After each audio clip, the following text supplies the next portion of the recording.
প্রিয় এসএসসি পরীক্ষার্থী বন্ধুরা, তোমরা সবাই জানো সাধারণ গণিতে পরিসংখ্যান চ্যাপ্টারটা থেকে প্রত্যেক বছর একটা করে প্রশ্ন হয়েই থাকে। পরিসংখ্যানের মধ্যে বহুভুজ অঙ্কন করা এই টপিকটা কিন্তু অনেক গুরুত্বপূর্ণ। তোমার হাতে যদি 5টা মিনিট সময় থাকে তাহলে আমি রিকোয়েস্ট করব এই ভিডিওটা সম্পূর্ণ দেখে এই গুরুত্বপূর্ণ এই প্রশ্নটা তুমি অবশ্যই কমন নিবা। তোমার কথা না বাড়িয়ে তাহলে আমি প্রশ্নটা দেখাই তোমাকে, প্রশ্নটা কেমন হতে পারে। দেখো, এই ধরনের একটা তোমাকে ডাটা সেট দেওয়া থাকে, দিয়ে বলা হচ্ছে দশম শ্রেণীর 50 জন শিক্ষার্থীর বিজ্ঞান বিষয়ের প্রাপ্ত নম্বরের গণসংখ্যা নিবেশন সারণী দেওয়া হলো, প্রদত্ত উপাত্তের গণসংখ্যা বহুভুজ অঙ্কন করো। সো এই প্রশ্নটা তোমাদের অবশ্যই পরীক্ষায় আসে, শুধুমাত্র এই ডাটাগুলো চেঞ্জ থাকবে, হয়তো গণসংখ্যা আলাদা থাকবে এবং সিনারিওটা আলাদা থাকতে পারে। যেমন এখানে 31 থেকে 40, 41 থেকে 50, তোমার ক্ষেত্রে হয়তো এই ব্যবধানগুলো ডিফারেন্ট থাকতে পারে।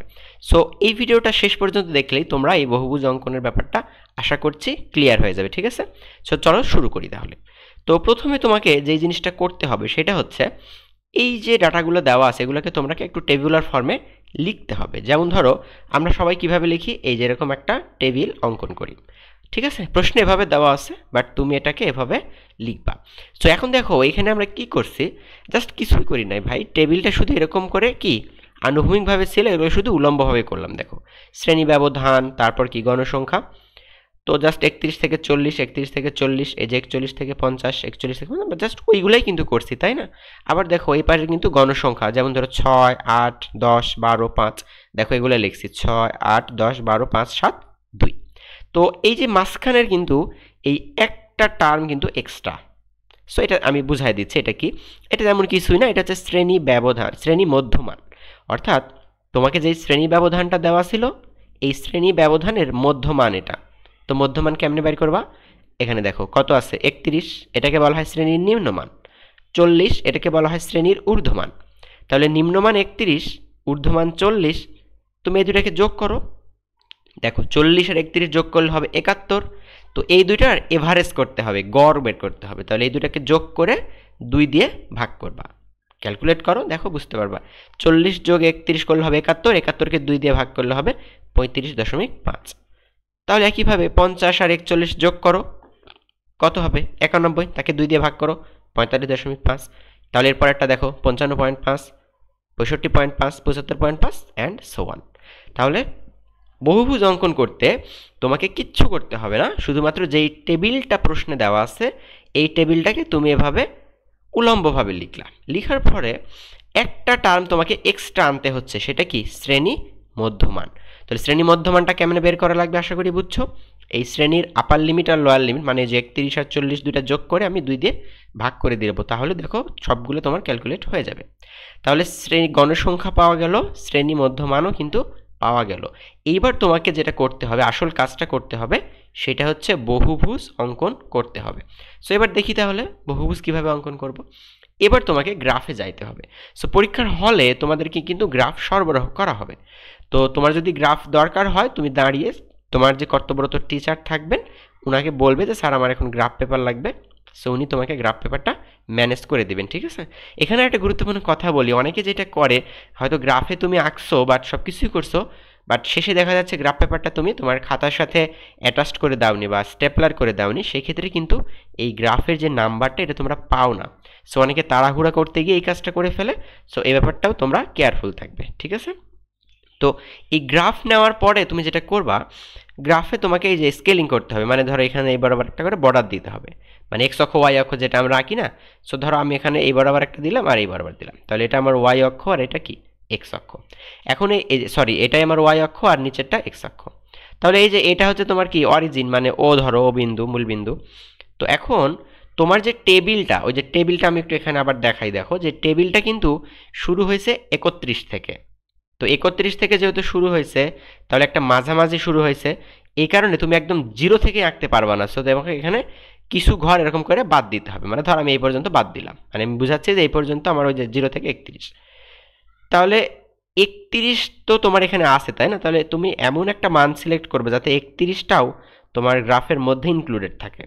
সো তুমি চাইলে 30 থেকে নিতে পারো, তাহলে 30, এবং তোমার ব্যবধান দেখো কত করে করে, তারপর আছে 40, তারপর এরকম করে তুমি নিয়ে যাবে 30, 40, তারপরে কত 50, দেন 60, 70, 80, 90 এবং 100, ঠিক আছে? তো এখন দেখো প্রথম শ্রেণীটা কত? প্রথম শ্রেণীটা হচ্ছে 31 থেকে 40, অর্থাৎ তাহলে আমি তো একদম এটা 30 ধরছি, তাহলে 31টা কি হবে? একটু 30 হচ্ছে একটু দূরে হবে, তাই না? সেখান থেকে এই যে 40 পর্যন্ত, সেখান থেকে 40 পর্যন্ত। তাহলে তোমাকে জাস্ট এখানে কিন্তু আয়তলেখ আঁকতে বলেনি, এখানে বহুভুজ আঁকতে বলছে। আয়তলেখটা আমি অন্য একটা ভিডিওতে দেখাবো, এখানে শুধু বহুভুজ আঁকাটা আমরা শিখব। তাহলে 31 থেকে 40 এই প্রথম শ্রেণীর মধ্যবিন্দু কত দেখো তো? 35.5, 35.5, 35.5। তাহলে এটা আমার যদি 30 হয়, এটা যদি 40 হয়, তাহলে বলো তো 35.5 মানে এই মোটামুটি মাঝখানে হবে, মোটামুটি কি হবে? মাঝখানে হবে। এখন আরেকটা জিনিস দেখো, গণসংখ্যা আছে কত? 6 আছে, 8 আছে, 10 আছে, 12 আছে, এরকম করে করে চলছে। তাহলে তোমরা এই বরাবর কি করবা দেখো, এই বরাবর ছোট ছোট ঘরকে তোমরা এক ঘর ধরো, তাহলে 1 2 3 4, এটা 5, এটা তাহলে কত? 10, এটা 15, এটা 20। যদি আরও তোমার যাওয়ার দরকার হয় তাহলে তোমাকে কিন্তু আরও ঘর লিখতে হবে, ঠিক আছে? তো আমরা যেটা করতে পারি প্রথমত, এটা দুইভাবে করা যায়, আয়তলেখের সাহায্যেও করা যায়, আবার আয়তলেখ না এঁকেও করা যায়। ওকে, সো আয়তলেখটাও যেহেতু তোমাদের পরীক্ষা আসে, তাহলে আমি আয়তলেখটাও এখানে দেখাই দিই। দেখো দেখো খেয়াল করো, 31 থেকে 40, 31 থেকে 40 এই পর্যন্ত তোমার গণসংখ্যা কত আছে? 6 না? তার মানে ওয়াই অক্ষ বরাবর দিছো গণসংখ্যা, তাহলে দেখো তো এই পর্যন্ত 5, তাহলে আর একটা ঘর যাবে, তাই না? মানে আর একটা ঘর ঠিক না, যেমন ধরো এই যে 6 7 8 9 10, মানে যেখানে যাবে আর কি 6। তাহলে 31 থেকে 40 পর্যন্ত তোমার এই ভ্যালুটা হবে 6 থাকবে ফিক্সড, অর্থাৎ এই যে 31 থেকে 40 তুমি এভাবে 6 বরাবর একটা ভার্টিক্যালি মানে এক্স অক্ষের সমান্তরাল একটা লাইন টেনে দিবা। এরপর দেখো 41 থেকে 50, 41 থেকে 50, তাহলে 41 থেকে 50 আবার কত হবে দেখো? 8, তাহলে এটা তো 6 ছিল, তাহলে 7 8 দুই ঘর উপরে এই বরাবর তুমি একটা ভার্টিক্যাল লাইন টেনে দিবে। তারপরেরটা কত? 51 থেকে 60 কত আছে? 10, তাহলে 51 থেকে 60 হবে 10, মানে এই বরাবর, এখান থেকে 60 হবে 10 এই বরাবর। এরপর আছে 61 থেকে 70 কত? এটা 12, তাহলে 61 থেকে 70 এটা তো 10, তাহলে 11 12, এই দেখো 12 পর্যন্ত একটা ভার্টিক্যাল লাইন টেনে দিলাম। এরপরে কত আছে? 71 থেকে 80 কত আছে? 5, তাহলে 71 থেকে 80 এটা জাস্ট এই যে এই বরাবর। এরপরে 80 থেকে 90টা কত হবে দেখো? 80 থেকে 90 হবে হচ্ছে 7, তাহলে এখানে আরেকবার একটু বাড়বে, তাই না? এই যেটা 5, তাহলে 6 7, এভাবে ঘর কাউন্ট করে করে দেখলে বুঝতে পারবে। এরপর সর্বশেষ যেটা, এটাতে মাত্র 2, তাহলে ওটাতে তুমি যাবা হচ্ছে ওয়াই অক্ষ বরাবর মাত্র 2 ঘর, তাহলে যে 1 ঘর 2 ঘর, অর্থাৎ এই যে। এখন এই বরাবর তুমি যদি এগুলা টেনে দাও, ধরো এখান থেকে যে এগুলো যদি আমরা একটু কানেক্ট করে দিই, এগুলো ধরো প্রত্যেকটা যে লাইনগুলো আমরা যদি একটু কানেক্ট করে দিই, তাহলে আমরা কিন্তু এটা আয়তলেখ পাবো। হ্যাঁ, তোমাদের পরীক্ষা অনেক সময় আয়তলেখও চায়, তো যদি আয়তলেখ বের করতে বলে তাহলে তোমরা কিন্তু এই যে এই প্রসেসটা ফলো করে আয়তলেখ বের করো। এখানে দেখো 30 দিলাম না, একটু বেশি দিলাম, কারণ 31, ঠিক আছে? তাহলে এটা হচ্ছে তোমার আয়তলেখ। তো অনেকে আবার করো কি, এইগুলাকে একটু করে কালার করে দাও পেন্সিল মাথা দিয়ে, এটা না দিলেও চলবে, দিলেও চলবে, তুমি হালকা করে একটু দিলেও দিতে পারো। ওকে, সো এখন আমরা আয়তলেখ থেকে কিভাবে হচ্ছে বহুভুজ বের করবো। তো বহুভুজ বের করাটা খুব সিম্পল।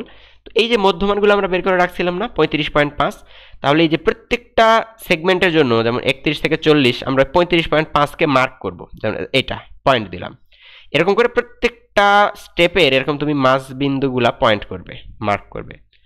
এটা একদম অ্যাকুরেট হইতে হবে তাও না, একটা তোমার চোখে দেখে যেটাকে মাঝ বিন্দু মনে হবে অ্যাপ্রক্সিমেট তুমি এভাবে কানেক্ট করে দিবা। দেন শুরুটা হয়েছে কোথা থেকে? 31 থেকে না? তাহলে 31 থেকে তুমি একবার ওই মধ্যবিন্দু পর্যন্ত কানেক্ট করলা, এটাতে স্কেল ধরে ধরে করবে সোজা করে করে।